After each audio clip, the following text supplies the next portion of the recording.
Hey, this is Senpai, and for Extra Life this year, I wanted to have some fun Warcraft-themed food to eat while I do a 24-hour stream. Which, you might be watching this with me during my stream. If you are, enjoy in about probably 12 hours when I start to get loopy. So given this opportunity, I've always wanted to make Warlock Cookies, so I decided to make them a delicious reality. So here's how I did it. Please note that no rins were harmed in the making of these cookies. First thing you want to do is bring your butter to room temperature. Why? It's gonna be a pain in the ass to cream together with the sugar if you don't. Like, we didn't. If it does happen that you didn't leave it out long enough, you can throw it in the microwave for 10-second bursts, but be very careful with that. Next, if you're using a recipe that doesn't require cooling the dough, you can preheat the oven to 350.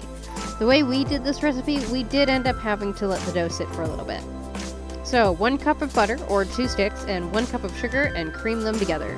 We ended up having to mash it with a fork a little bit since we were having a tough time. Next, we added in the 2 teaspoons of vanilla and an egg. If you're like me and get eggshells and everything, crack your egg in a different bowl first, then dump it in. You can also beat the egg first too if you want, but not super necessary. Make sure that's all combined before moving on. Next, add in your 3 cups of flour and 2 teaspoons of baking powder. Make sure you stir the flour a bit before you turn on your mixer or that is going everywhere. Remember, it's going to get slowly harder to mix, but you can add a little bit of water to get the right consistency. You want Play-Doh, basically. I'm having a tough time here. You know what? Screw it. Cookies need love, like everything does. Oh, and if you're wearing a sweater, take that off before you do this. I learned the hard way, obviously. Now, I'm straying from the recipe I used. Obviously, we're making Warlock cookies, so we can't just roll it out and use cookie cutters. So, time to color the dough. I split up the dough into 1 slightly larger portion and 1 smaller portion and mixed in the food coloring by kneading the dough. Of course, I don't plan ahead, and there was no gel coloring in stock when we went shopping, and only the regular old drops. If I had only needed 1 color, I could have mixed it in when I was creaming the butter and the sugar, but no, I had to be difficult. I highly recommend getting gel color if you do this. If you don't, your arms will be on fire for days. Ask me how I know. After chilling the dough for a little bit, we rolled it into uneven lines side by side. If you do it this way, don't do what we did. Put some plastic wrap underneath first, makes it easier. We rolled it up and chilled the roll again in the fridge for a little bit.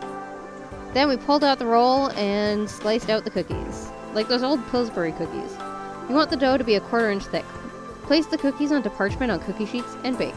Because we had to chill the dough, our cooking time varied a little from our recipe, but you want them to be a nice golden brown on the bottom.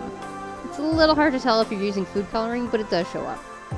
If you want to put any icing on your cookies, make sure you let them cool completely before you do. Usually when making sugar cookies, I like to use royal icing, but because of the coloring of the cookies themselves, I didn't want to take away from that. You can also do a buttercream frosting for them. Again, I opted out because I just didn't want to take away from the coloring of the dough. Thank you guys for watching this video of my lovely cookies. They were delicious. I don't have any here while I'm doing my outro because they are sequestered in my friend's freezer, so that I didn't eat them all. Please take a quick look below for, I'm going to have some information for Extra Life as well as my own campaign. If you can't donate yourself, please share it with a friend. Maybe they can kick in a couple bucks. You do have until the end of December to donate for it to count for this year as well, so if you can, please do so, and I will thank you so much for that.